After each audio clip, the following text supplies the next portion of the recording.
That afternoon, the sky was as gray as wet charcoal. I sat in the passenger seat, my hands still trembling from the morning's coughing fit. Richard didn't look at me. He just opened the door, cold as steel. "Get out." The door slammed shut.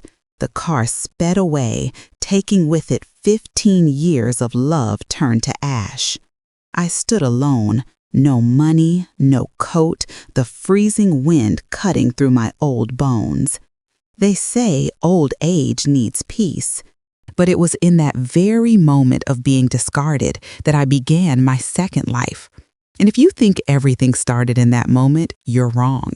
It started many years before, the day I chose to love someone who didn't deserve it. Let me tell you the story. If this story makes you want to know the truth to the very end, leave a like and share it with those who believe in justice, because sometimes justice doesn't come right away, but it always finds the right person.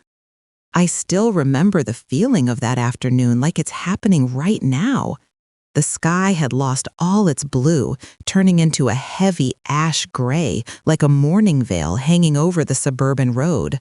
Wind slipped through the cracked window, carrying the scent of dry leaves, damp earth, and a trace of gasoline left by passing cars.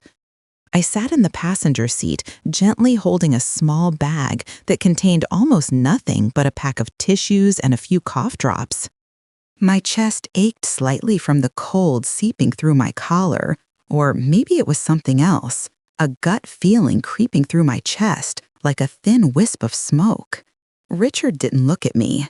The entire drive he kept his eyes fixed ahead, avoiding even a simple exchange like, "Are you cold?"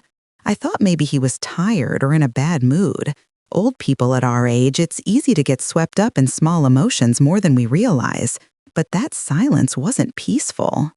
It was like a stretched violin string, no sound, but one touch and it would snap. The car stopped suddenly, far from home. I remembered turning to Richard, waiting for some kind of explanation, even a small one. He didn't speak right away. He just sighed, gripped the steering wheel tightly, then reached over to undo my seatbelt. It seemed like a caring gesture, but the way he did it, dry, precise, and cold, sent a chill straight down my spine. "Get out of the car." I thought I misheard, so I just looked at him, waiting for something more human.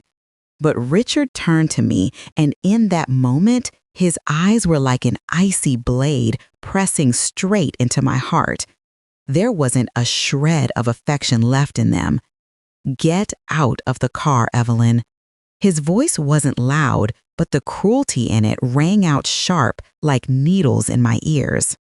I stammered, my hand instinctively clutching the edge of my coat like a child punished in front of the whole school without understanding why. "Richard, what's going on? Where are we? Why do I have to get out?" He didn't answer. He just opened my door, cold and methodical.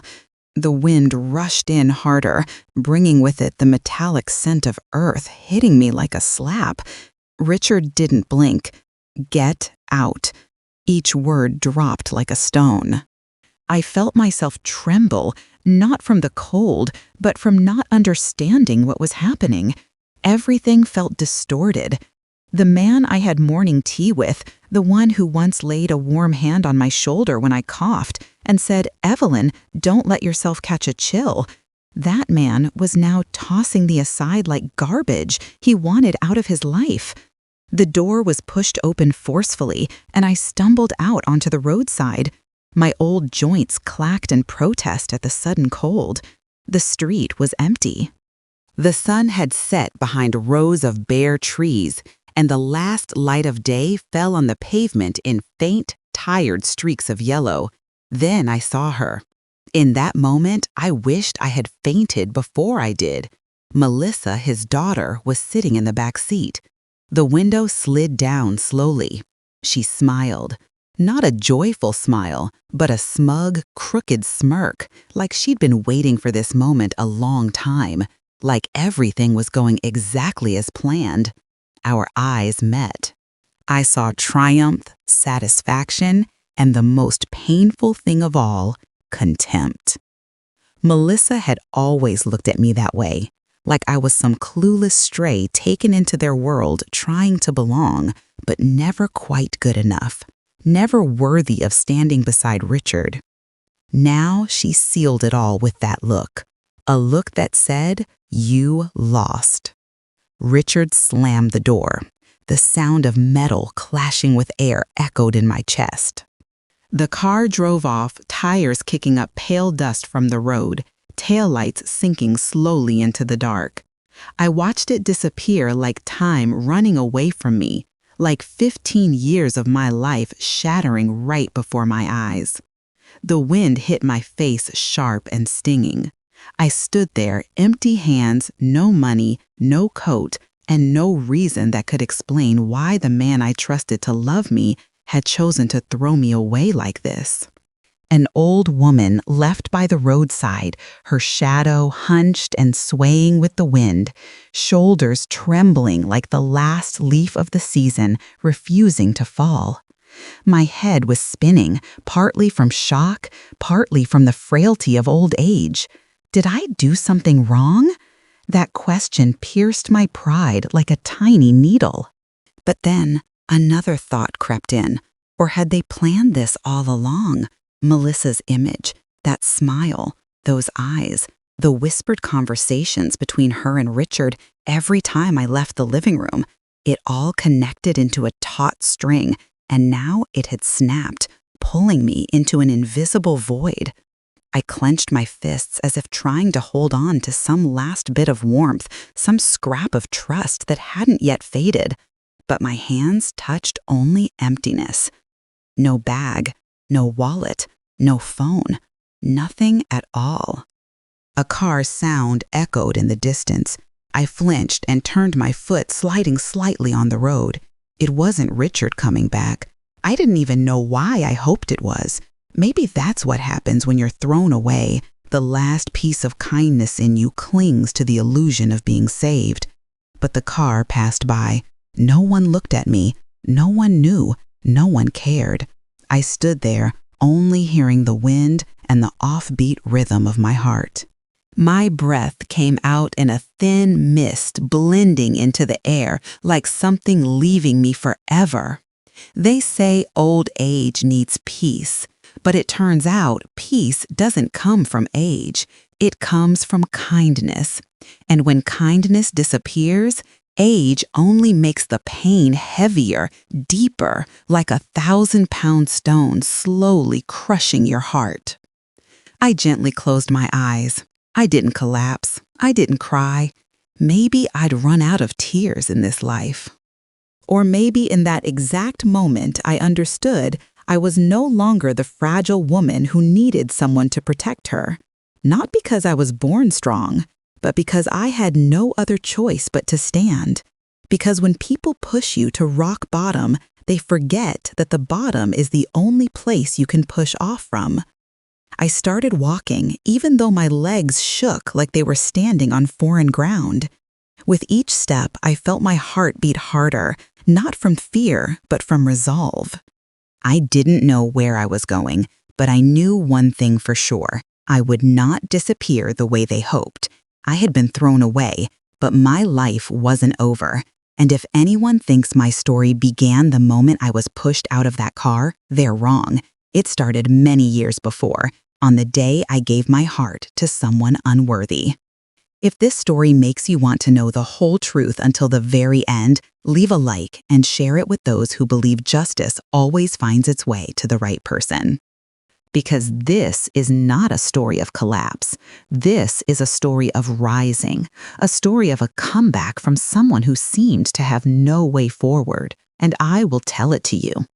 Because from that moment on, I wasn't just living, I started fighting. I walked down that cold road that afternoon, each step stirring memories of the long years I had already traveled. When old age arrives, memories don't disappear.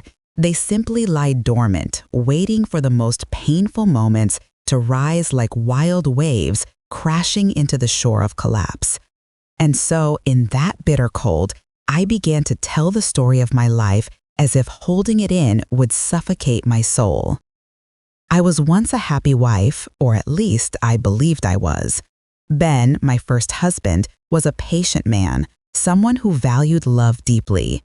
We lived together for over 30 years, sharing every breakfast, every autumn of falling leaves, every wrinkle forming at the corners of our eyes. When Ben fell gravely ill, I practically lived at the hospital during the last 15 years of his life. Every pill, every follow-up visit, every soft moan in the middle of the night, I was there.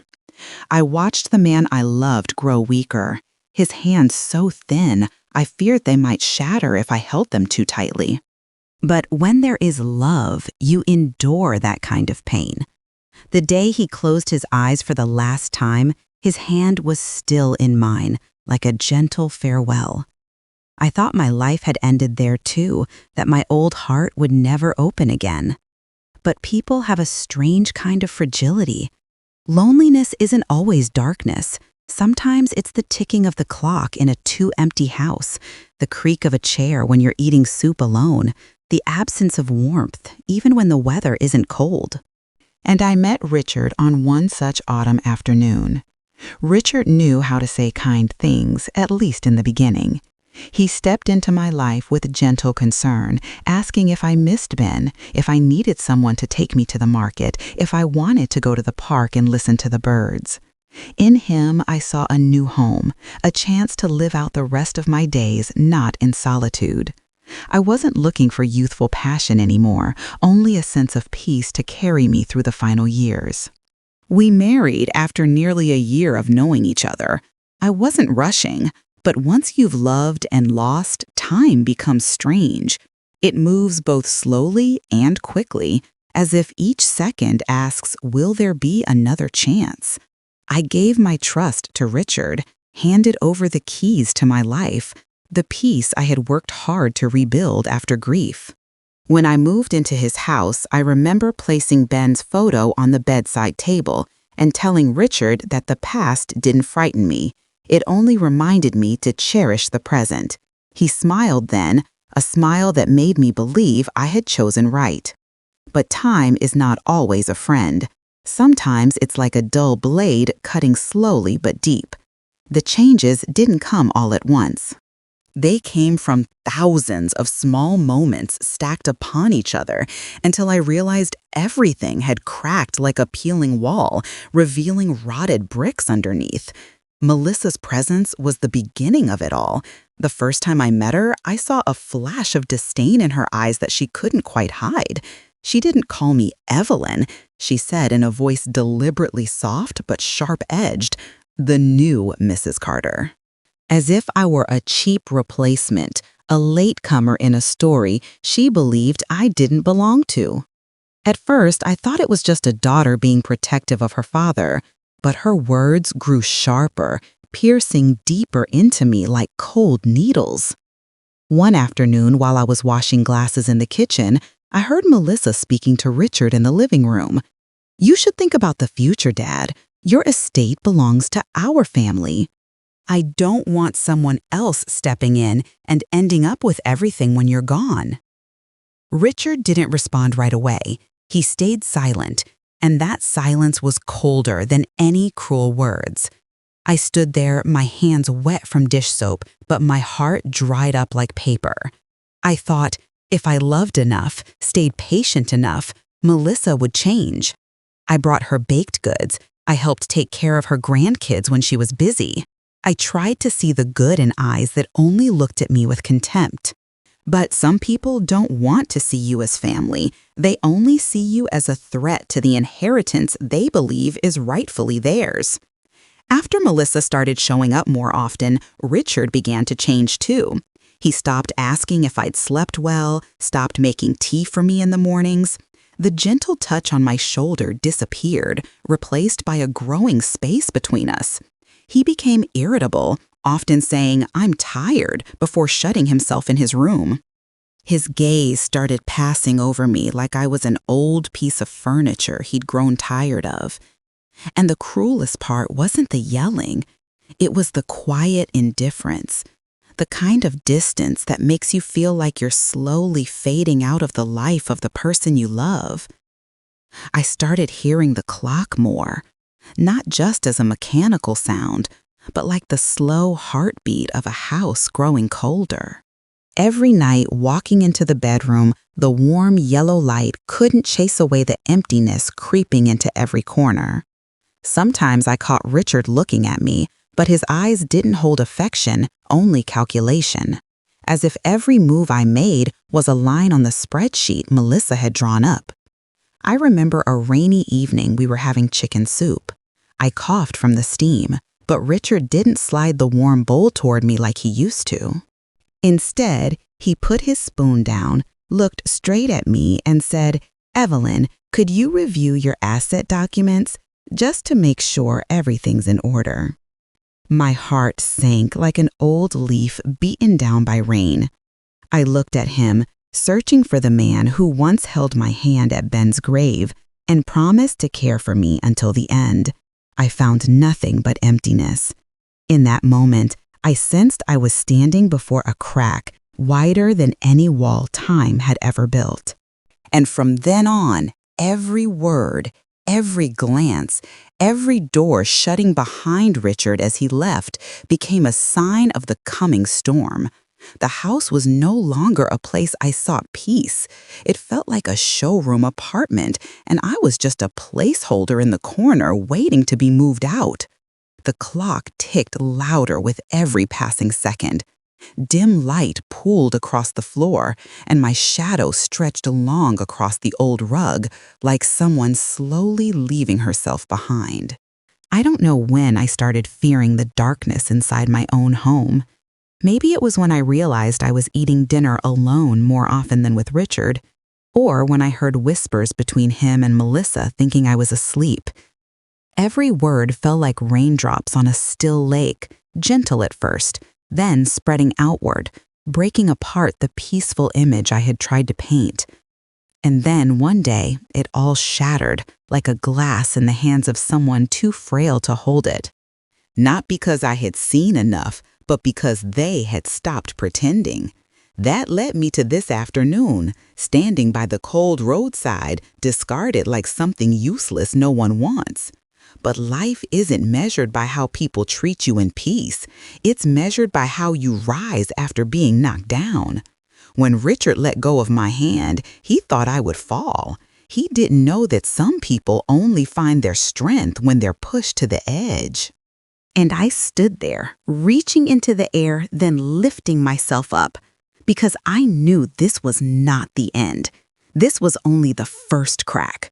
And light sometimes only breaks through the cracks. I kept walking, leaving the past behind, letting the storm inside me begin to gather force.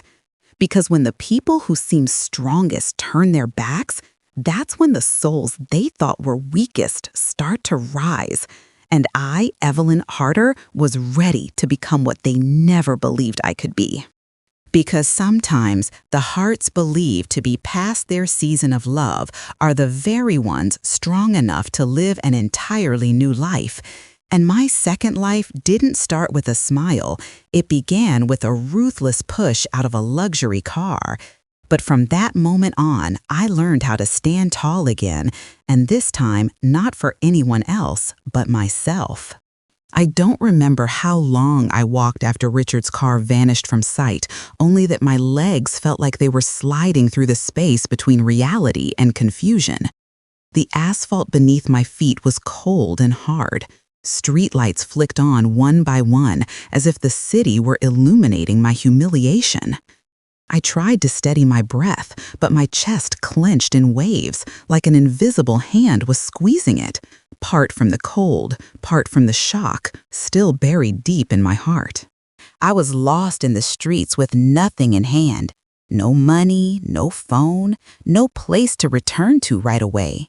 That thought circled in my head like a needle spinning endlessly inside a jammed music box. I wandered aimlessly, eyes drifting over the glowing windows along the road. Each family inside looked like a painting full of warmth I had just been ripped away from. Every soft yellow light behind glass felt like a shard of memory, reminding me of the home I once believed would be the last stop of my life.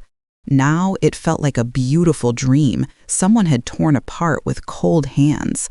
A car passed its headlights flashing across my face, making me blink. The driver glanced over, saw me trembling on the sidewalk, but kept driving.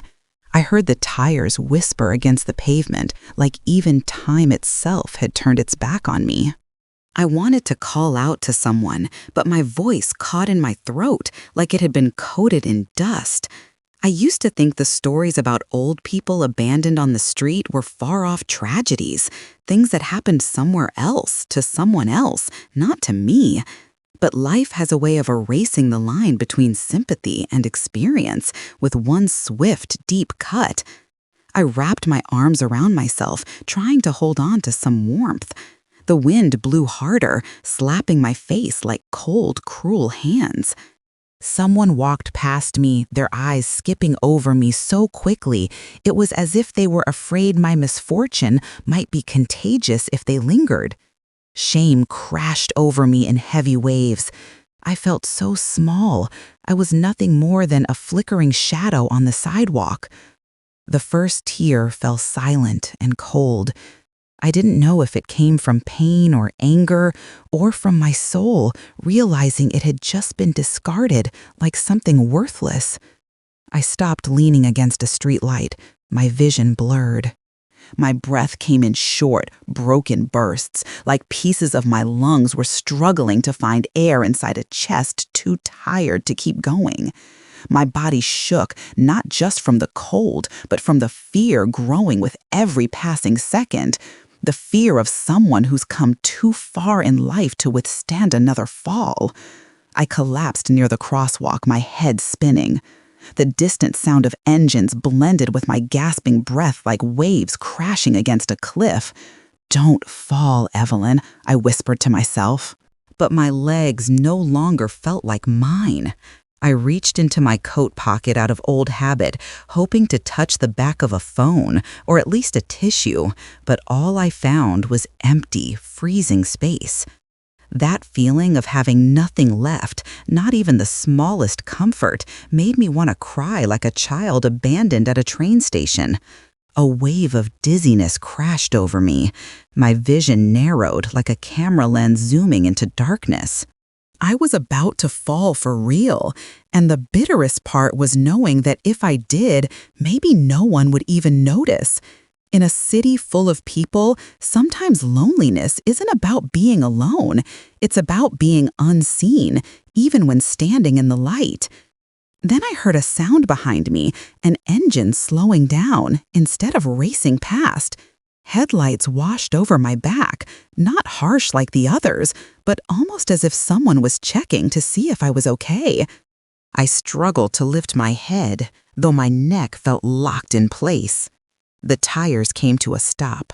A car door opened. "Evelyn! Oh my God, is that you?"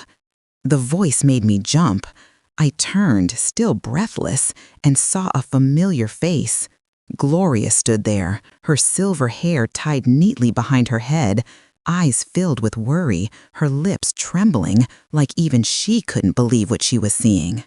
Gloria, the former neighbor, who used to water my plants when I visited Ben in the hospital, the woman who smiled softly each morning when we passed at the supermarket. I wanted to say something, but my voice choked, coming out as ragged breaths. Gloria rushed over gently, taking my arm.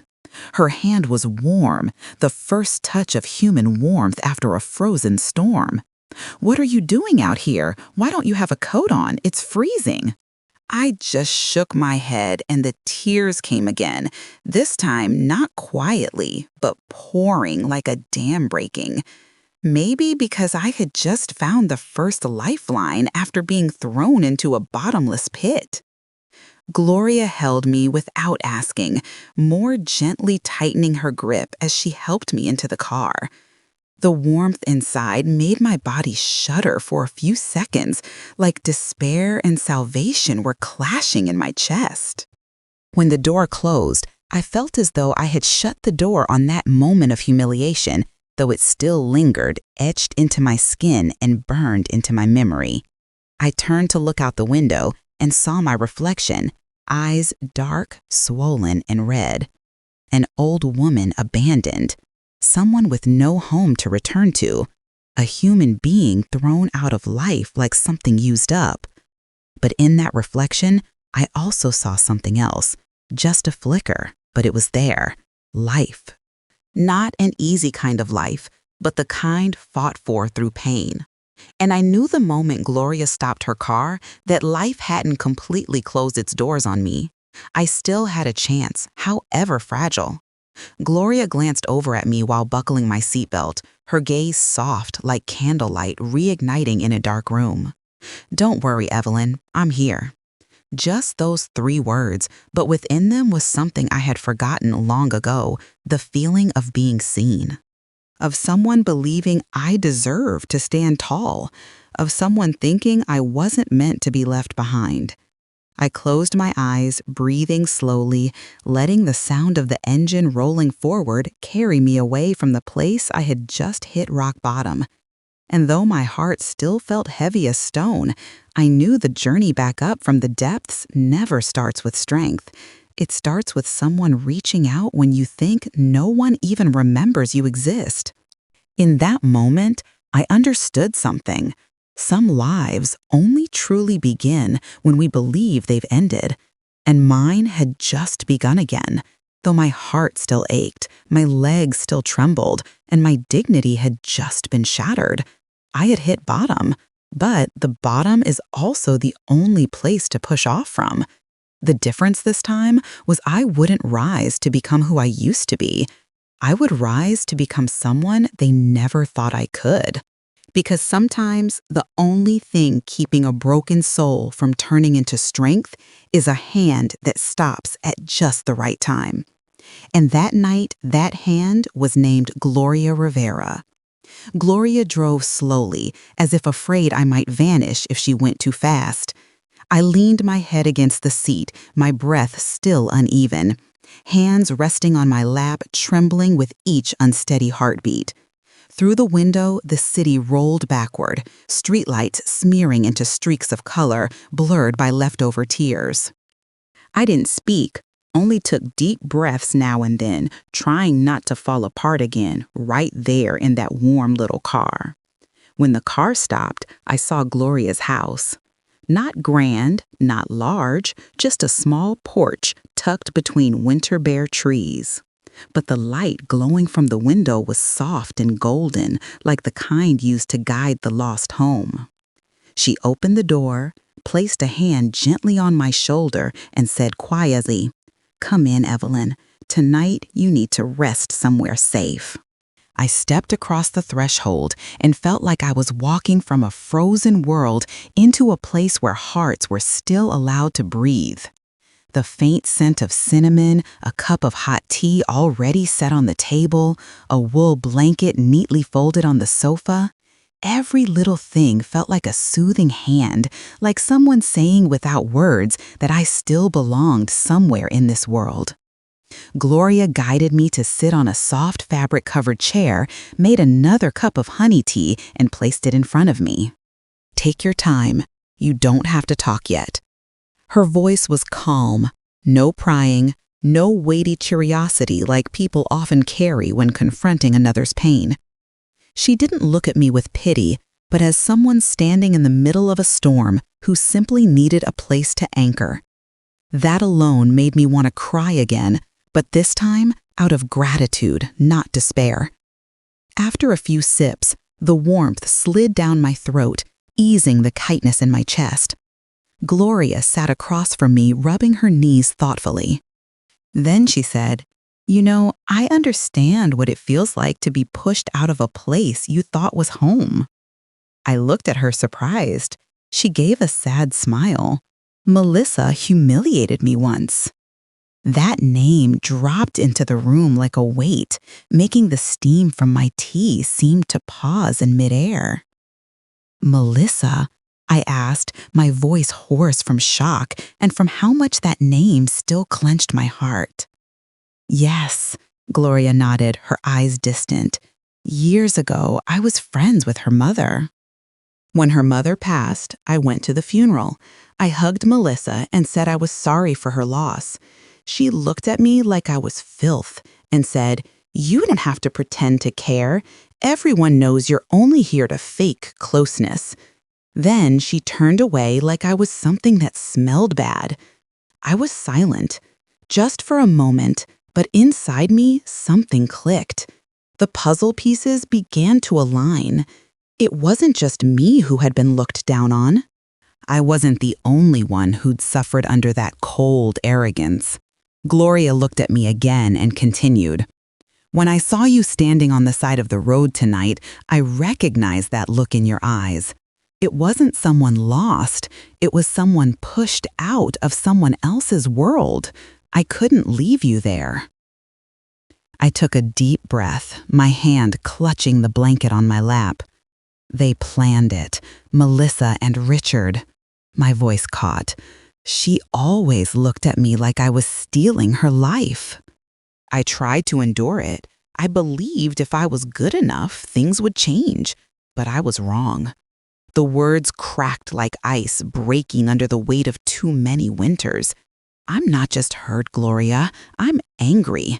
I'm angry at how blind I was, angry for trusting the wrong people. Gloria leaned toward me, her eyes calm but steely. "Evelyn, you're not weak. You cared for a sick man for 15 years. You loved with your whole heart. You trusted. Trust isn't weakness.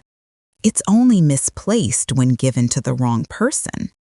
I said nothing, but something inside my chest began to stir, like a small flame long extinguished, flickering again from the warmth of someone's hand placed gently over my heart. Gloria went on. "Society forgets the elderly. They think once we're past 60, we're just sitting around waiting for the end.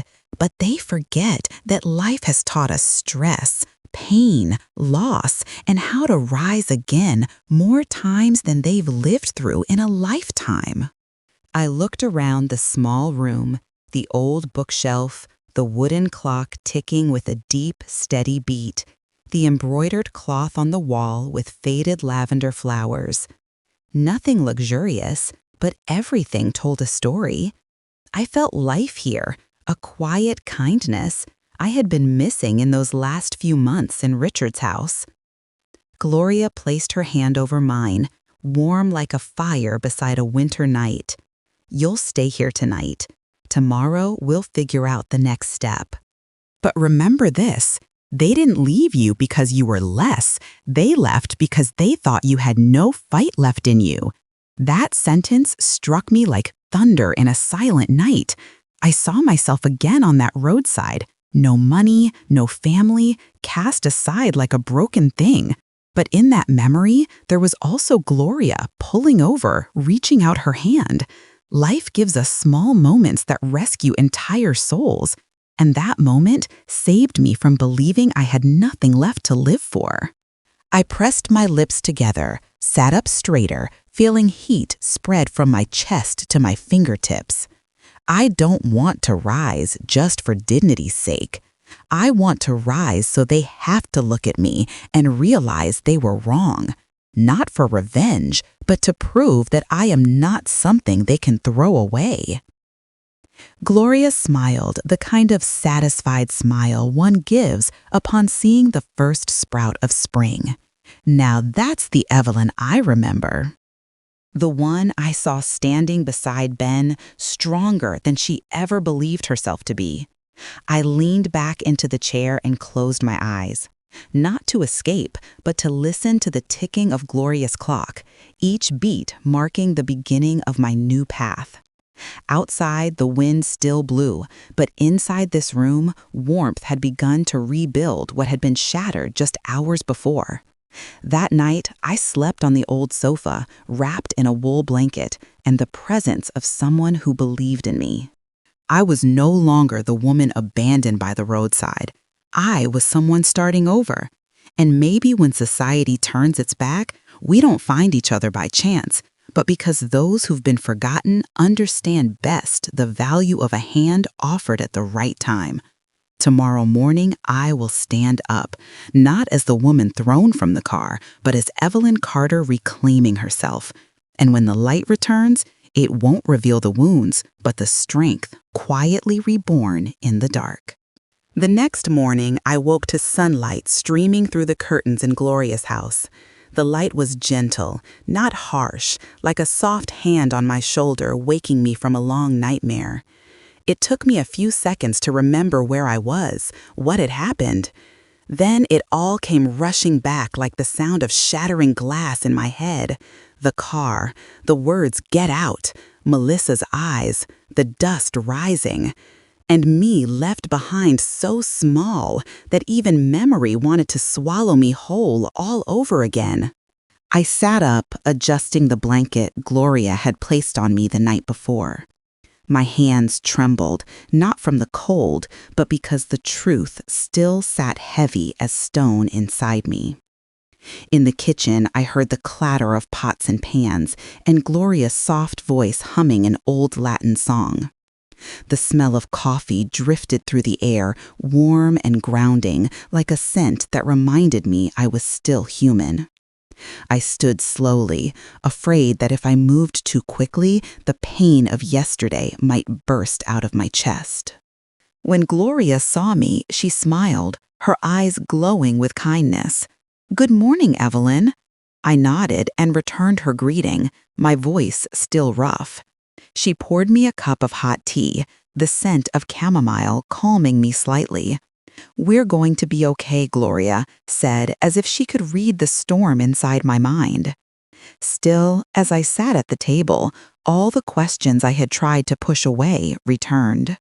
I thought about Richard, about Melissa, about the coldness and that car driving off without once looking back. Why? What makes a man, I called my husband, capable of doing that? Why did Melissa smile that way, as if she had just won a war I never knew I was part of? Then the memory came back clear as a film replayed a few weeks ago. Richard had handed me a stack of papers saying they were updates for insurance and banking information. I remembered holding the pen, but pausing halfway, looking at him for reassurance. He hadn't looked at me when he said, "It's just paperwork, Evelyn, don't worry." At the time, it felt odd, but I didn't question it. Now, after being tossed out like a stranger, the story clicked into place like the final piece of a puzzle falling into position. What did I sign? What power did I unknowingly hand over? I told Gloria about it, my voice shakier than I wanted. She wasn't surprised, only tilted her head, thinking, "Evelyn, that doesn't sound right. I think you need someone to review those documents." She set down her coffee, looking at me with not just concern, but determination. "I know someone, Michael Hayes, a young lawyer, but kind. He helped me with the property paperwork after my husband passed." That name felt like the next lifeline. I nodded, even though I hadn't yet thought it all through. I had lost faith in Richard, in the family I had tried to build again, but I hadn't lost faith in the world, in people like Gloria, and maybe people like Michael. I didn't know what I was going to hear, but I knew that staying silent now would mean losing again. Michael came to Gloria's house that afternoon. He was younger than I expected, perhaps in his 30s, with a bright face and a calm, clear voice. He shook my hand, his eyes carrying not pity, but a quiet respect for someone standing in the middle of turmoil. I told my story briefly, simply, as if each word I spoke tapped on the sorest part of my soul. Michael listened, took notes, didn't interrupt. When I mentioned the stack of papers Richard had given me, Michael looked up immediately. "Do you still have a copy?" I shook my head. He paused, then said, "Evelyn, people don't usually kick their elderly spouse out of a car unless they believe they already control the assets." His words weren't cruel, but they struck deep, like a blade slicing where the truth was hiding. I think this may be a case of elder financial abuse. It happens more often than people think. My heart tightened at that word, abuse. I had never imagined myself in that position. I had been the loving wife, the caregiver, the believer, the one who trusted and gave her all. I never thought I could become a shadow in someone else's life just because of age and misplaced trust. Michael asked a few more questions, then turned to Gloria. We need to review the joint bank accounts. Before I could respond, Gloria gently placed a hand on my shoulder as if to say we were a team. Michael opened his laptop and began checking the details I provided. I no longer had direct access, but I remembered some key information, and Gloria helped me search through old emails for past bank notifications. When Michael looked at the numbers, his expression changed. He turned the screen toward me. Evelyn, do you see this? 3 large withdrawals within the last 2 weeks, and the recipient's name isn't yours. I stared at the figures as if looking at footprints on my heart, proof someone had trampled over me and walked away. My chest pounded. My throat closed. They started preparing ahead of time, Michael said quietly.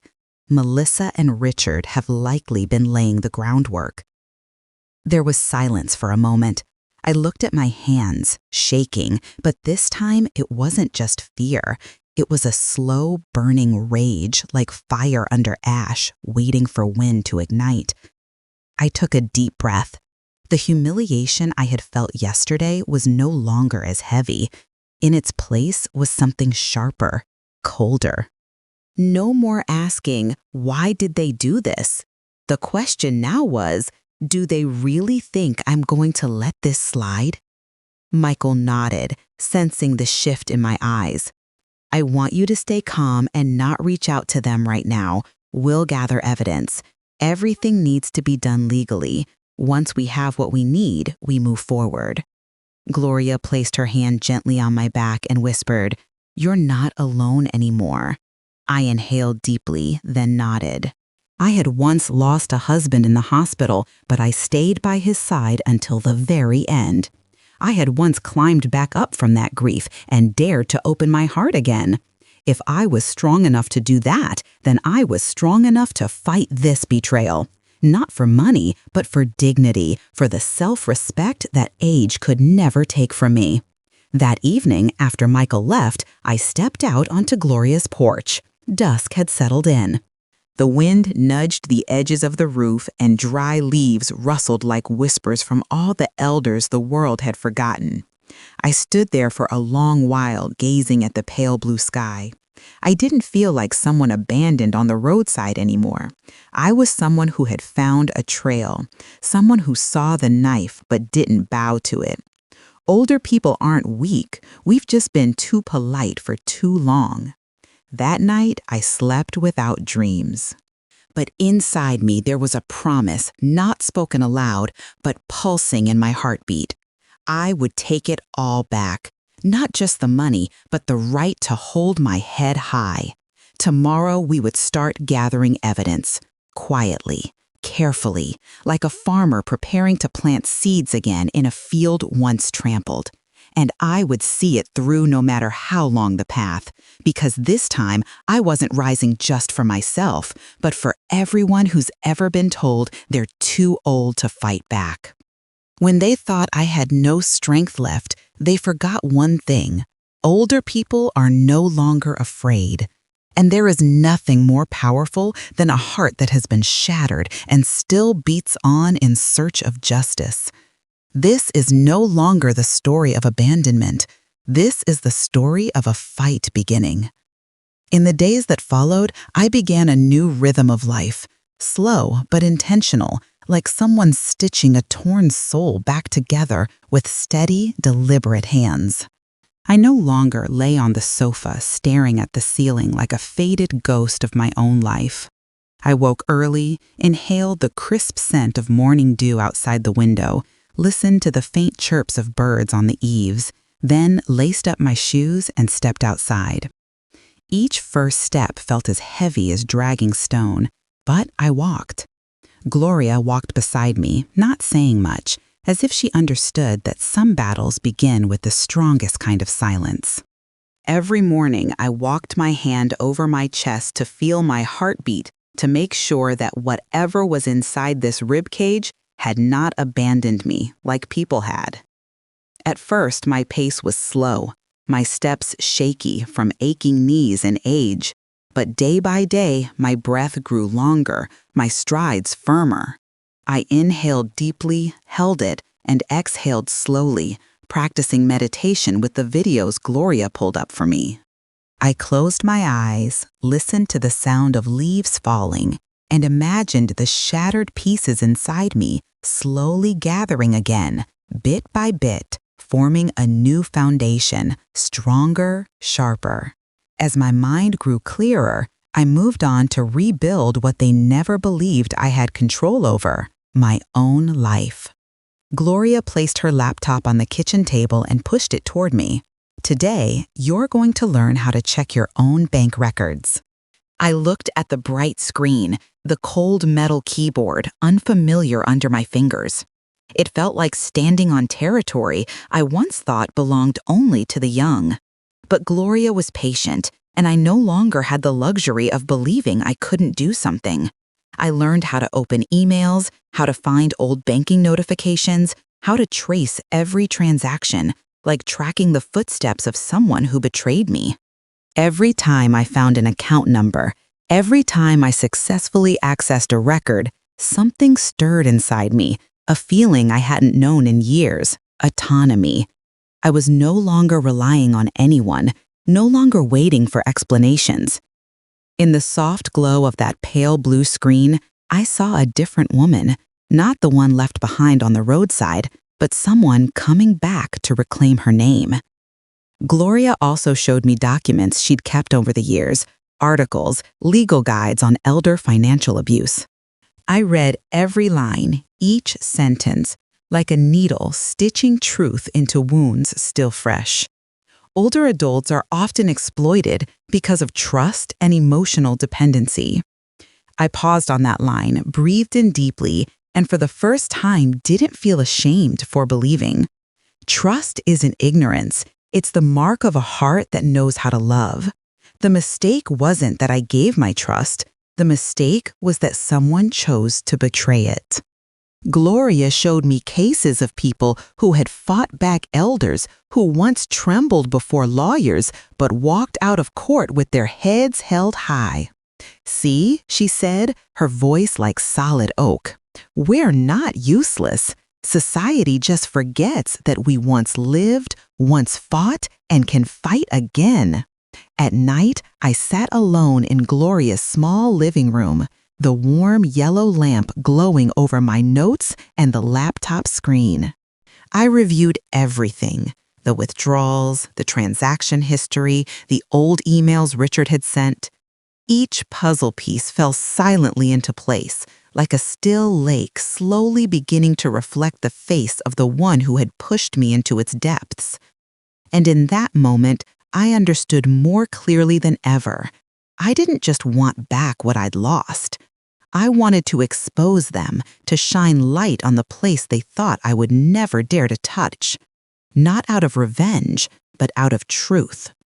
Not to make them hurt, but to ensure no one else would have to go through what I did.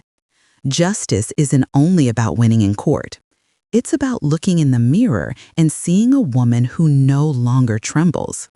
I placed my hand on the table, fingers still trembling slightly, but my eyes sharper than they'd been in years. I once thought strength meant legs that didn't shake, a back that stayed straight, shoulders that never dropped. But now I knew true strength lies in daring to look back at where you fell and choosing to rise anyway. Age doesn't make us weaker. It just teaches us more clearly what's worth fighting for. I looked at Gloria, who was making tea in the kitchen, small but standing firmer than anyone I'd ever known. She turned and smiled as if she had read my thoughts. "Evelyn, you're not going back to who you were," she said, handing me a steaming cup of tea, the warmth rising like a quiet promise. "You're coming back stronger." I sipped the tea, bold, a little bitter, but warming from within. Just like life when you finally realize you're the one staring it. I looked out the window where night had begun to drape over the little garden. But the porch lights were already on, lighting up every blade of grass. Darkness wasn't so frightening anymore when you knew you had light in your own hands. I told myself, not out loud, but clear and strong in my heart, I will make them see that I did not disappear. I will make them understand that the elderly are not shadows at the edge of life. We do not fall just because we are abandoned. We only need a little time, a little light to rise and prove that age does not kill strength. It simply hides it for the right moment. And that moment had arrived. I was no longer the one thrown out of the car. I was the one returning to claim justice. Not with shouts, but with the quiet persistence of a soul that knows its worth. Tomorrow I would keep learning, keep walking, keep meditating, keep reviewing every number, every document. No rush, no trembling. Because justice doesn't need speed to be precise. And when I stand fully, they will have to see me, not as the fragile old woman they once imagined, but as Evelyn Carter, the woman who stepped out of the dark into the light on her own 2 feet. The days that followed flowed like water over old stone, quiet, unhurried, but steadily shaping and wearing down everything it touched. I was no longer the trembling woman sitting by the roadside. I was someone preparing to face the truth, even if it was sharp enough to cut through my memories all over again. One morning, I sat at Gloria's kitchen table, soft sunlight falling across a small notebook where I had been recording every account detail and document I could remember. I paused mid-sentence, my heartbeat slowing. A vivid image surfaced. The paper Richard gave me to sign. I remembered that moment, the chill of his hand resting on the back of the chair, the subtle yet firm urging that made me believe it was just routine. I also remembered Melissa's eyes watching from the side, that unreadable smile like a fog-covered river. I whispered, "That signature." My hand trembled, not from weakness, but from realizing something terrifying. The handwriting didn't match the signature I knew. I had signed hundreds of documents in my life, from the marriage certificate with Ben to his final hospital forms. I knew my own signature the way I knew the lines on my palms, and the one I signed that day wasn't quite the same. Or worse, maybe the signature I remembered didn't match the version they used. I told Michael about it. Not long after, he brought a copy of the document Richard had submitted to the bank, retrieved through legal connections I didn't fully understand. When he placed the paper in front of me, I knew instantly. The handwriting was similar, but not right. It looked like someone had learned to imitate my name with their eyes, not with their heart. Some loops were too round, others tilted slightly, things I had never written. My chest turned cold, then flushed with heat like a flame flaring up when hit by a gust of wind. "Melissa," I said slowly, my voice sharper than I'd ever heard it before. "She did this." Michael nodded. "We have grounds to suspect forgery. That's a serious crime." I held the paper in my hands, feeling like I was gripping a physical embodiment of betrayal denser than any cruel word ever spoken. It wasn't just about taking money. It was about reducing me to nothing, a nameless object, someone with no right to stand on her own ground. But their game didn't stop with documents. One afternoon, Gloria happened to notice a call from Richard on my old phone, the one she had kept in my jacket pocket like a forgotten item. Did he think I still used that phone? Or did he not yet know that I'd gotten back up? We didn't answer it, but Michael suggested we be ready to record the next one just in case. And it came sooner than expected. That evening, the phone buzzed again. Gloria looked at me, her eyes bright with the awareness that a turning point was near. I nodded. She turned on the speaker. Richard's voice came through, harsh, stripped of the polite shell he always wore around me. "Melissa, is everything in place? I don't want Evelyn coming back to claim anything. Make sure the accounts are under my name and yours, and erase anything connected to her share." Melissa's laugh was thin and sharp, slicing through the air like a blade across glass. "Don't worry, Dad. She has no idea. Old people are easy to handle." I clenched my fists, nails digging into my palms until it hurt. Not because the words stung, but because they reminded me there are still people in this world who believe a heart of this age can only shrink, not stretch itself out for one more fight. Michael said nothing during the call, but when it ended, he looked at me for a long moment. "This is evidence. Evelyn, you're not just the victim of financial abuse. You were underestimated, and that's what made them careless." I turned toward the window. Dusk had fallen, and the light of sunset scattered across the tree branches like gentle fire kissing the earth. In that moment, I knew there was no going back, no more room for soft regret. I didn't just want them to return what was mine.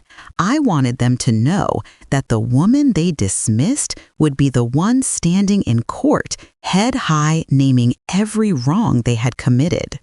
Michael began preparing the lawsuit. Every paper, every recording, every document was laid out like bricks for the legal battle I no longer feared.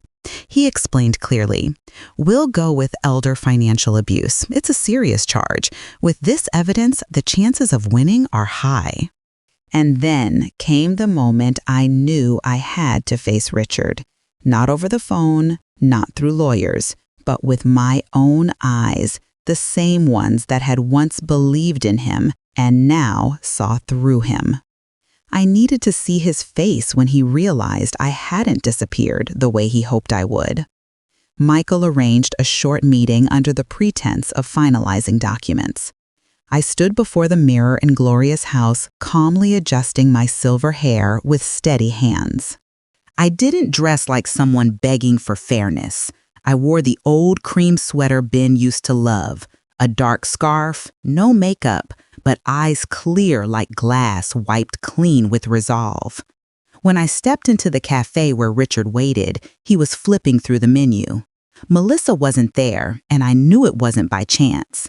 He didn't want her to witness whatever weakness might show, but that worked in my favor. I hadn't come to see his strength. I came so he could see mine. Richard looked up. In that instant, his eyes widened, not with joy, but disbelief. He hadn't expected me to stand there, composed, upright, unbroken, dry-eyed.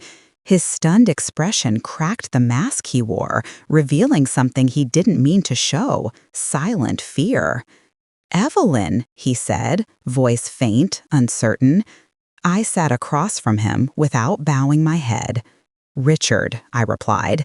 My voice was so calm, it seemed to echo through the air like a slow bell ringing against a high ceiling. He said nothing at first, just swallowed hard, his hand trembling slightly as he set down his coffee cup. And that was the first time I truly saw it. The weak one is never the person left behind. It's the one who thought they had won too soon. I looked straight at him, my gaze unwavering. "I know what you did," I said slowly, each word falling onto the table like stones placed on the grave of trust. "And I won't stay silent." In that moment, I stood tall within myself. There was no spontaneous apology from Richard, no confession. But I saw something far more important. He no longer had the power to make me small. I rose from my seat without waiting for a response and walked away. Each step felt light as wind, but beneath me, the ground was solid as stone. For the first time since everything had happened, I felt I was truly standing tall. Not because I needed anyone to witness it, but because for the first time, I saw myself. The day of the trial, the sky was a dense gray like winter mornings on the coast of New England. Heavy clouds pressed down on the city as if the world itself sensed that something serious was about to happen. I stood at the courthouse entrance, my hand gripping the edge of the wool coat Gloria had handed me that morning. She stood beside me, a quiet but unwavering pillar. Michael arrived a few minutes later, a folder in his hand, his eyes both solemn and steadying. "Evelyn," he said gently, "today is not the day you prove you're strong. Today is the day they face the truth." I nodded. No one should have to walk into court at this age because of the man they once called husband, but I understood that life doesn't let us choose our battles, only how we stand in them. I walked in, each step measured, not rushed, as if every step was a statement. I'm not here to beg, I'm here to reclaim what's mine. Richard was already seated, expensive suit.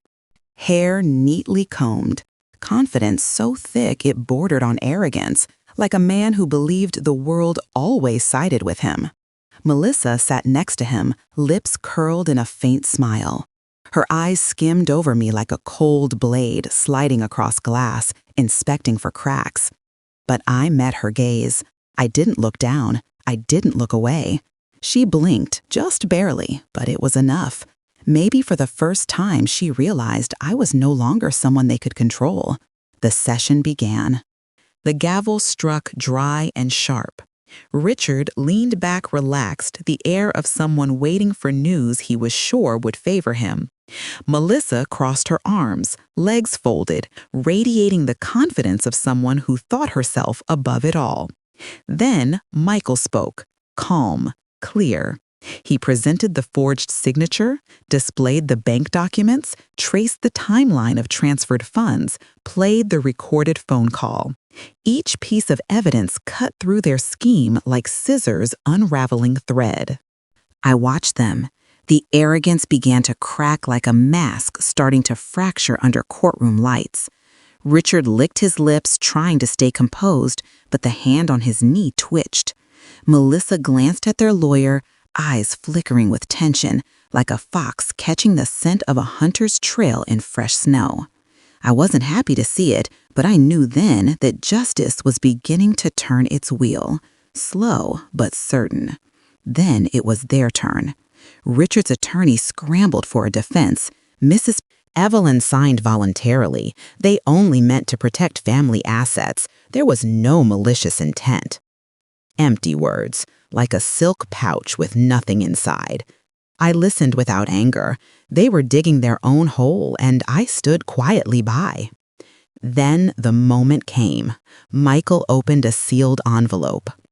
"Your Honor," he said, his voice calm in a way that cut through the silence, "we present the original last will and testament of Mr. Benjamin Carter, older brother of Mr. Richard Carter." The room froze. I could hear my own breath. Richard snapped his head toward us, panic flaring in his eyes like lightning. "He passed a long time ago," he stammered. "I never—" Michael raised his hand gently, asking for silence. "This will has been legally verified. Mr. Benjamin left a substantial portion of his estate with one clear condition, that it go to someone he trusted to preserve the family's values and the humanity they were once taught." He paused, looked at me, then finished. "That person is Evelyn Carter." Richard's eyes widened. His face went pale, like a man who had the seat pulled from under him just as he was about to sit on his throne. Melissa exhaled sharply, her hand clenching into a fist so tight the knuckles turned white. She looked at me as if I had shattered their sweetest dream, but it was never a dream. It was a scheme, and now the light had fully exposed it. In that moment, I thought I would cry. Not because I had won, but because I remembered Ben, the kind man, the one who held my hand in the cold and said, "You deserve the best, Evelyn." I felt him beside me, not in form, but in the quiet strength he once gave me. When the judge read the decision, his voice was firm and final. The evidence clearly proves financial abuse against an elder. The court orders full restitution of assets, compensation for damages, and referral of the case for further investigation. The gavel struck. A sound of release. A sound of ending. Richard lowered his head, his hand trembling. Melissa stood up, her chair screeching against the floor. She looked at me, eyes red, furious, bitter, and said nothing. Because truth now stood between us like a wall she could no longer breach. I didn't gloat, I didn't smile. I just exhaled softly, like someone who had finally stepped out of a locked room after months of being trapped. I stood. My legs didn't shake. I leaned on nothing. I walked straight to the door. Gloria stood in the hallway, eyes glowing with pride. Michael nodded as if to say, "You won this by the way you held your ground." I looked around the cold white corridor, then walked through the large glass doors. The wind touched my face, not the icy sting of the day I was thrown from that car, but cool and clean, as if the world was whispering. Justice came late, but it came. I didn't need flowers. I didn't need applause. This moment wasn't for celebration. It was for knowing I had crossed through the darkness on old legs, but with a heart that never surrendered. I stood tall, looked at the gray sky, saw a narrow beam of sun cut through the clouds. I touched the scarf at my neck, breathed deep, and smiled just slightly. No one saved me. I climbed out from the bottom on my own. And now I walk forward, not as someone who was abandoned, but as someone justice finally called by name. After that day in court, life didn't suddenly blaze like the midday sun. It brightened like a winter dawn, slow, quiet, but steady. Justice had spoken, but consequences take time to settle into the corners of lives that had twisted the truth to suit themselves. News spread quickly in the small community where Richard lived. A lawsuit involving financial abuse of an elder wasn't something people often heard about, and it stirred even more attention because the victim was me, the woman they had always assumed was just the quiet, aging wife beside him. Melissa wasn't spared either. She was charged with forgery, asset misappropriation, and conspiracy to abuse. I heard it from Michael. I didn't dig deeper. The truth was already in the hands of the law. Melissa entered the prosecution process, and her arrogant mask slipped as quickly as the car door had slammed the day I was thrown out. I didn't see her in person, but word came that she screamed in the interrogation room, grasping for excuses, clinging to the logic of someone who believed money and entitlement could buy everything. But the law doesn't care about attitude, it cares about evidence. And this time, the evidence was on my side. Meanwhile, Richard slowly disappeared from social life. People said he spent more time sitting alone in the vast living room he once proudly showed off to guests. Others kept their distance, not because I spoke ill or the media hounded him, but because society has its own quiet way of withdrawing from those who lose their dignity. The same people who once shook his hand at wine parties now turned away when they saw him at the supermarket. The respect he once thought was his personal asset crumbled faster than the money he fought so hard to claim. One day, Michael told me Richard isn't well. Sounds like his heart condition has returned. The news didn't bring me joy or satisfaction, just a hollow stillness inside me, like the echo of church bells on a Sunday afternoon, somber but peaceful. I never wished harm on him, not once. But I understood, sometimes the harshest punishment doesn't come from a courtroom. It comes from the mirror someone has to face each morning. I decided to visit him, not out of affection, but to close the circle that fate had opened. I prepared like someone going to pay respects to a chapter now closed. I switched to my purple scarf, fastened my coat neatly, and stepped outside, my heart light like the last autumn leaf falling after fulfilling its cycle. Richard was staying at a distant relative's home, a place where no one asked hard questions. I entered the room where he sat alone by the window. He turned slowly at the sound of footsteps. His face was thinner, eyes tired and sunken, like someone who had gone through a winter without warmth. The confidence was gone. The man who once walked into parties with his head high had vanished. Only solitude remained, so present it felt tangible. "Evelyn," he said, voice hoarse, like someone who had just stepped through a heavy door at the end of life. I walked forward, stopping at a respectful distance to keep my own space. "I'm not here to blame," I said softly, "not here to win one more time." Richard looked down, his hand trembling slightly on his knee. I continued, each word clear like a bell cutting through still air. "You chose this ending." He closed his eyes, and in that moment I saw real pain, not because of lost money, not because of the lawsuit, but because he finally realized he had lost something that no court or power could restore the respect of his own self. I said nothing more. Forgiveness isn't denying what happened, it's choosing not to let it keep chaining you. I wasn't stepping back into the past, and I wasn't opening any doors for it to return. I simply stood there a moment, letting my soul say goodbye in silence where words weren't needed.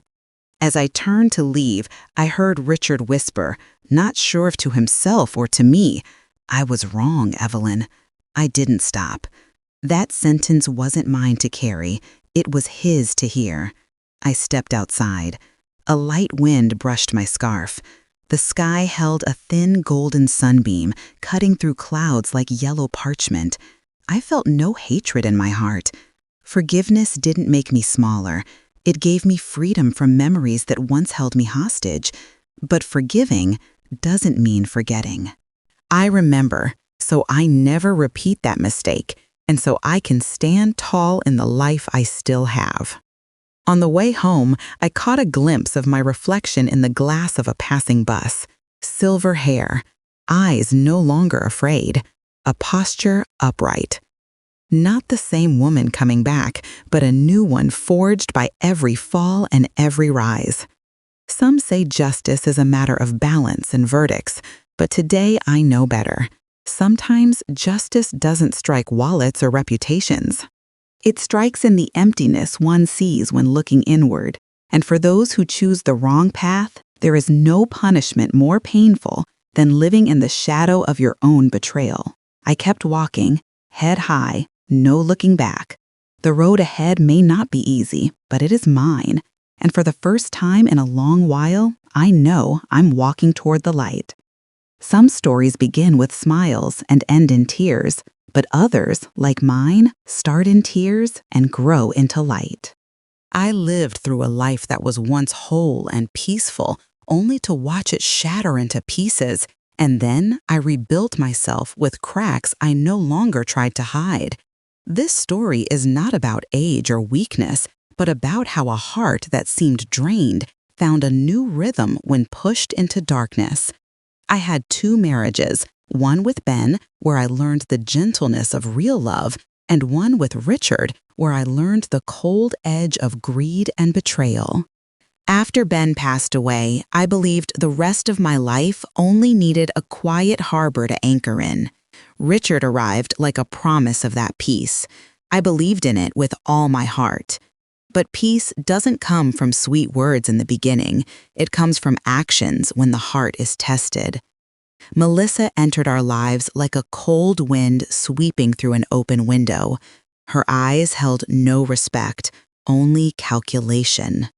As Richard began to change, I didn't see it as love fading, but as greed finally showing its face. They thought age made me easy to control. They mistook the softness of an older woman for helplessness. The day I was pushed out of the car into the cold wind and humiliation, I believed I had been cast out of life itself. But that moment became the push that made me rise. not out of rage, but out of the will to be seen as a whole human being. Gloria, the woman who happened to pass by and stopped, reminded me that kindness still existed in the world. Michael, through the fairness of the law and the strength of conscience, showed me that justice is not a luxury for the young, it is a right for everyone, even the old. I learned to meditate, to stay calm, walked every morning to teach myself that old legs could still carry a strong heart. I learned technology, read the law, and reached into things I once believed were only for the younger generation.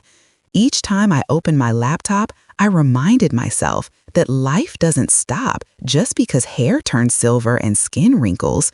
I didn't fight just to reclaim property.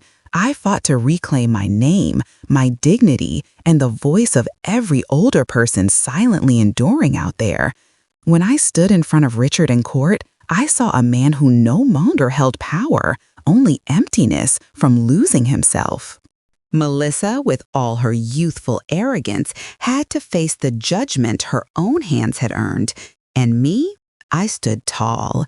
I didn't win with anger, but with the calm of someone who had walked through fire and returned more whole than ever. This story does not end with cheers, but with the quiet peace of a soul that has found its way again. I didn't choose revenge. I chose to move forward. I visited Richard not to see him broken, but to tell him he had chosen his ending. Forgiveness is not forgetting, it's refusing to let them define the rest of your life. And I forgave him because I wanted to live with a light heart.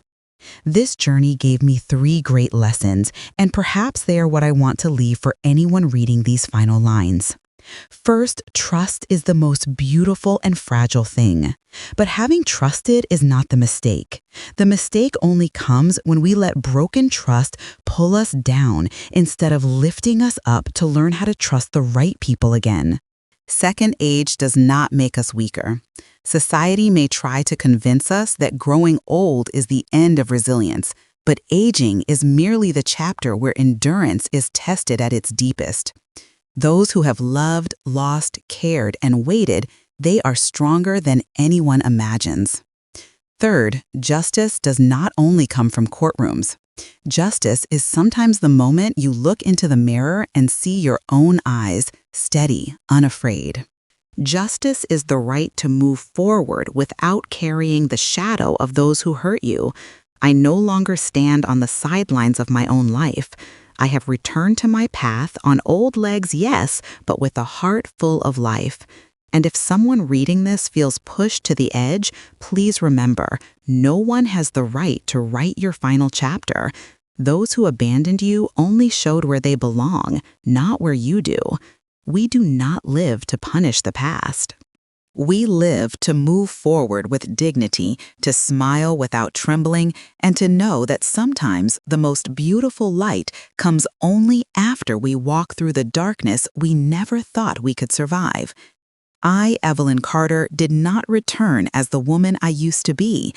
I became the version of myself that pain gave back to me, strong, clear-eyed, and gentle enough not to let my heart turn to stone. And that is the greatest gift life has returned to me.